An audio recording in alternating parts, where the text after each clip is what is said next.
Hey, what is up, ladies and gentlemen? My name is Griefdrums, and in today's video, we're going to be taking a little bit of a look at the Developers Masterclass that I attended while in Paris for the Rainbow Six Majors. Now, to cut a very long story short, I was originally invited to the Six Majors by Ubisoft, and when we were initially planning out the itinerary for the trip, we were obviously figuring out capture times and stuff like that. We were also invited to do interviews of pro players, as well as many other things. And at the time I thought, you know what, that's not really going to fit in with my channel.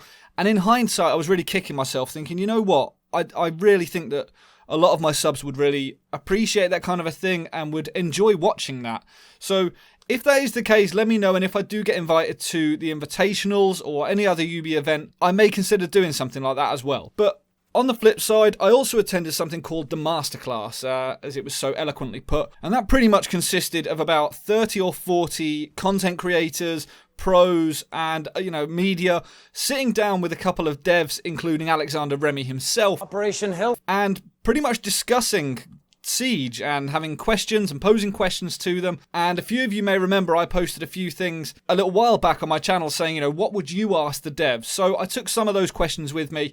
I didn't get an opportunity to ask that many, just because so many people were asking questions and it didn't go on for that long. But nevertheless, there were a few pertinent things to come out of it that I wanted to discuss more in depth in an entirely separate video. Now, if you've got a keen eye on YouTube, you will know that Core Ross put something out very recently about Tachanka, and I will get to that in a minute, explaining certainly my point of view of what was said. So the masterclass itself started out with them pretty much showing a PowerPoint presentation about how they address and fix things in the game. To the players, it seems like a lot of things in Siege take forever to get fixed, and it seems really, really slow at times. But the reasoning behind that is the fact that the developers are usually working on something. So a perfect example would be Castle. Castle isn't in the best place at the minute. He's not exactly really weak. He can be used effectively, but he's not where they want him to be. Very often lower tiered players struggle, and he actually impacts the team in a negative way because, you can castle people out of the objective. So with that in mind, they, say for example, are looking at Castle and how they want to rework him, and they've got a few guys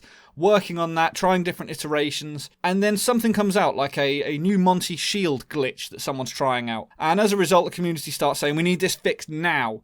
And that's understandable. So what they do is they will pull a couple of people off of the Castle fix and instead put them over onto the Monty Shield glitch. So that will take precedence because it's got a higher priority. As a result, that means that less people are working on buffing Castle, and things start falling by the wayside and the timelines start to get extended. Now, I have full sympathy for them because the task they have in front of them is a huge one. The amount of problems that people find in the game, the developers can only test so much. So as soon as they put out on live servers the game itself, like the main build, people will find stuff instantly, crazy new glitches, new camera things, and then a lot of YouTubers exacerbate that by showing off these glitches, and Reddit obviously doesn't help at the best of times. So with that in mind, what they have been looking at is Tachanka and his worth within the game.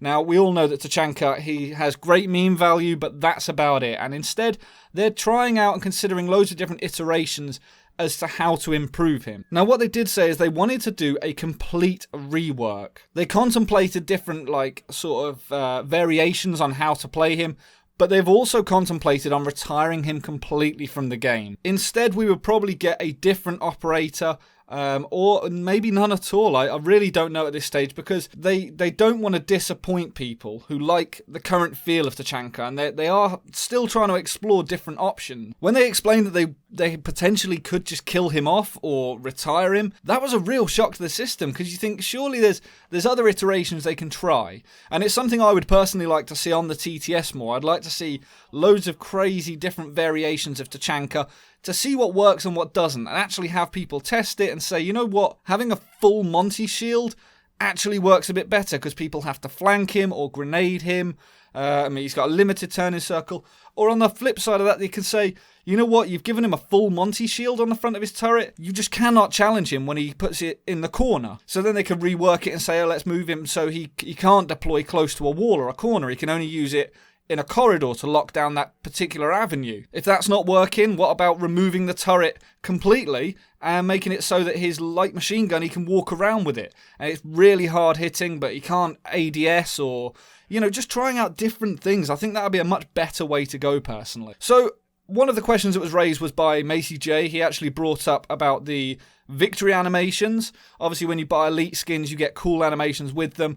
And he raised the question, is there any way to separate that from the elite skin? Because sometimes it's nice to run a different skin, or it also it stops you from buying other skins. You know, once you've got the elite, you say, well, what is the point of me buying any other camouflage or skin for this operator? Why would I buy a new uniform? I also lose the victory animation and everything. So I can kind of see where he's coming from, and I think the devs working on that is a good idea, if anything. The question was obviously raised about ACOGs for Bandit and Jaeger and whether they're in a good place and whether the devs are happy with that. And the reply that came back was that they didn't feel that Ash, Jaeger or Bandit needed anything else doing to them. They felt that they were all in a really good spot, and their plan wasn't to nerf their comfortability at all. Instead, they want to buff every other operator to that same level so that they are more playable. And rather than just sort of saying, yeah, I'll just pick Ash, you could pick them and be happy with using them in the same sort of manner, you know? The only difficulty I see with that is Bandit, Jaeger and Ash are all really easy to run because of their gadget and their utility. Their guns are awesome, they're 3-speed, they're quick, simple, and there's nothing much to learn about them. Bandit, you chuck his batteries down. Jaegers, you just chuck the Jaeger ADS down. Yeah, there is a little bit of finesse in how you do that and where you place them, but for the most part, it's just put down and forget. And I think as long as you've got operators like Thermite or Hibana, they are going to require more finesse, and they're going to require more skill as to know how to utilize that operator to the best of their ability. But I really do like the concept of making every operator nice and easy. One of the biggest pieces of news to come out of the entire Masterclass is Pick and Ban will be coming to ranked at some point. They're really pleased with the results from the Pro League, and they are super satisfied with it, as they put it. So they will be introducing it to rank. They did say they don't know when that's going to be. It could be next season. It could be in a year's time. We don't know at the minute. Another thing from the Pro League that will be coming to both regular and casual is the attack and defending rotation. It's going to be exactly the same as the Pro League, where you attack several times on the bounce and then defend several times on the bounce, or vice versa. Another thing I'm really looking forward to that is going to take an absolute eternity for them to bring in is a replay mode, or a theatre and cinematic mode. They do want to bring it to everyone, but according to the devs, the engine that it's running on, it's really, really complicated, and they can't just find a really simple solution. So this may be a long time in the waiting. But I know a lot of the pros, and certainly a lot of content creators, would love to see a replay mode, would love to see some sort of cinematic or theatre mode. Can you imagine the content that would be put out if we could do all of that instead of having to take Fuse and try and put black bars across the screen? To be able to replay it back with like a free camera, you would be able to make so many cool montages, and it's something I'm really excited for, and I'm a little bit gutted we're going to have to wait for it, but fingers crossed it comes sooner rather than later. The final thing to come out of the entire Masterclass, however, is Lion. Lion is planned for a major rework as well. In his current state, though, he limits the design for new operators too much, they were saying, so because of the way he works, they're struggling to come up with new ideas for operators because it will just impact negatively upon them. So Lion will be getting a rework. I'm curious as to how they're going to go with this. I would personally like to see it that you move the drone itself that does all the scanning, and you can only scan a particular section at a time. I think that would be a lot more of a beneficial way to do it. You don't just lock the whole map down. You could, put it behind you to protect against roamers, so you know if they're coming from that way.